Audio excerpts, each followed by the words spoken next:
The tray hit the deck with a wet slap.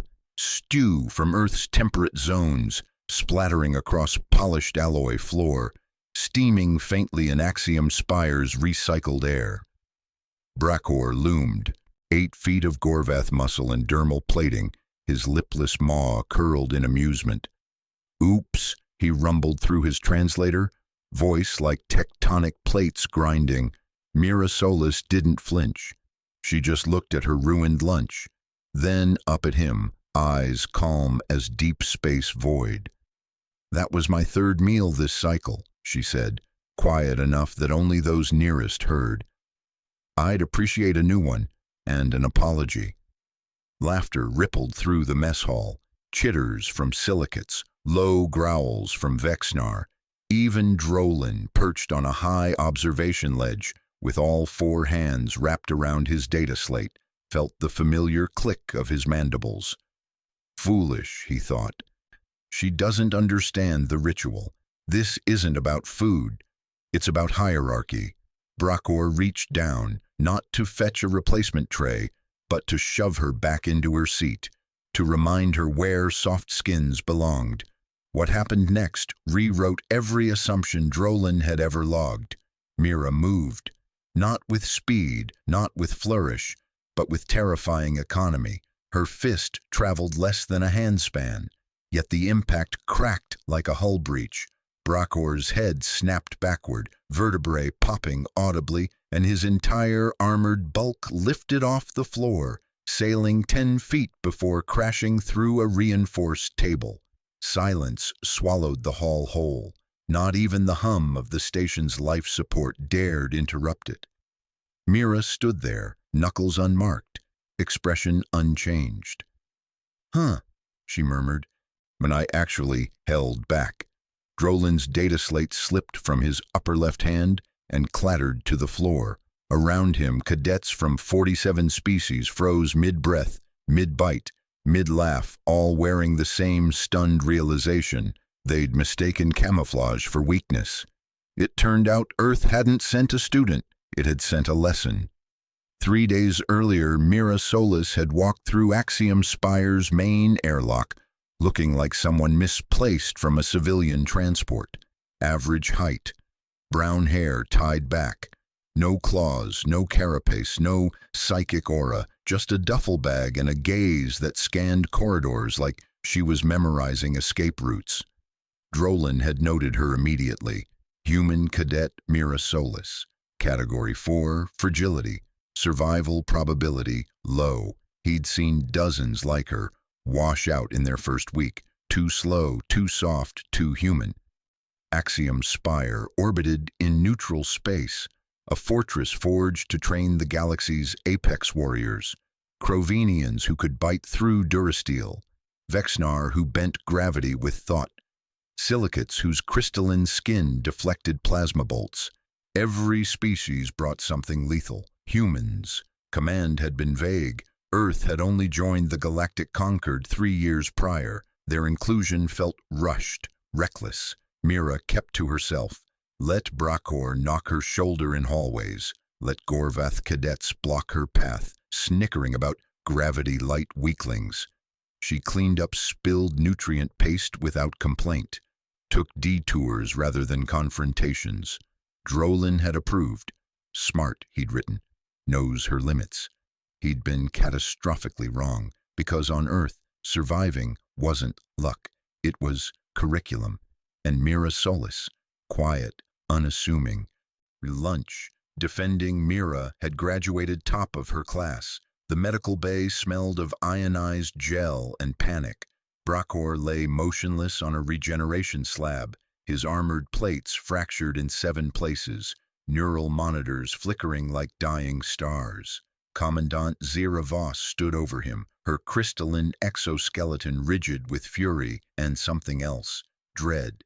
Mira sat on a nearby exam table, swinging her legs slightly, hands folded in her lap. No restraints, no guards, just the quiet hum of diagnostic drones circling her like nervous insects. Chief Physician Krelix approached as if she might detonate. "Your hand," he said, voice modulator trembling. "May I?" She held it out, unmarked, unswollen, not even a nick. Krelix ran the scanner 3 times, each readout identical. No tissue damage, no microfractures, baseline human physiology. He whispered, You pulled the punch. Yeah, Mira said. Didn't want to break him, just make a point. Drolin watched from the doorway, data slate forgotten. He'd spent the night buried in Earth archives, learned about bears that decapitated elk with one swipe, sharks that sensed heartbeats through seawater, spiders whose venom liquefied prey from within, and humans, soft, bare-skinned humans, who walked through it all and built cities on the bones of predators. They didn't dominate through fang or armor. They dominated by refusing to stop, by sweating through heat that would cook most species, by tracking prey until it collapsed, by healing stronger after every break. And they carried limiters inside them, proteins that choked their own strength so they wouldn't tear themselves apart. Mira wasn't an anomaly. She was average. By dawn, the Axiom Spire had changed. New protocols flashed on every comm panel. Do not antagonize human cadets. Do not assume physical limitations. Report distress immediately. Humans operate on delayed pain response. Corridors cleared when Mira passed. Even Gorvaths suddenly found the floor fascinating, yet she seemed baffled by it all. I just wanted to train, she told Drolin one evening in the observation deck, staring out at the star-strewn black. Not start a panic, he settled beside her, mandibles still. You rewrote Galactic Combat Doctrine with one punch. She shrugged. He wasted my food. Where I'm from, that's a declaration. Drolin almost laughed, almost.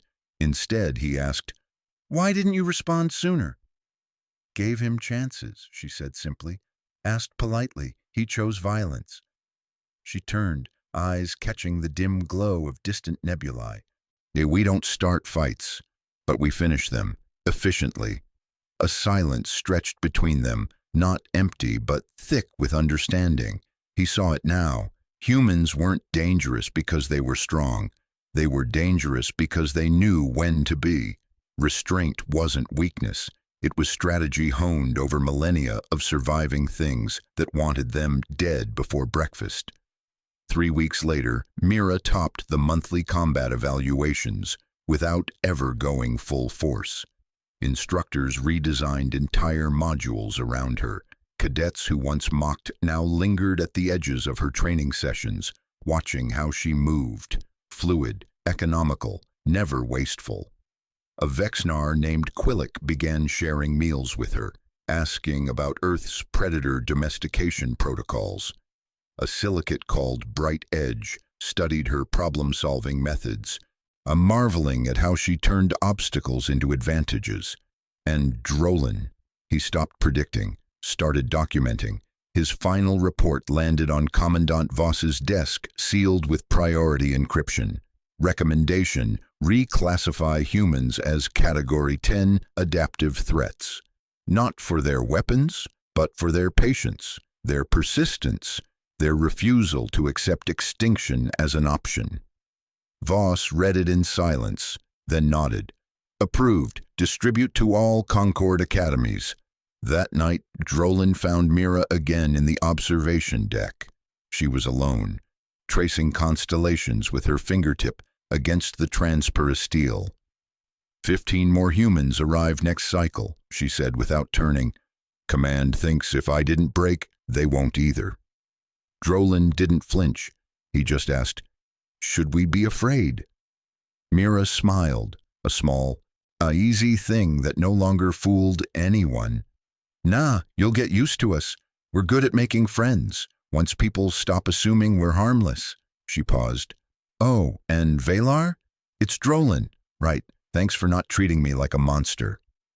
He watched her walk away, boots silent on the deck, then opened a new file. Typed slowly, deliberately, advisory to future administrators.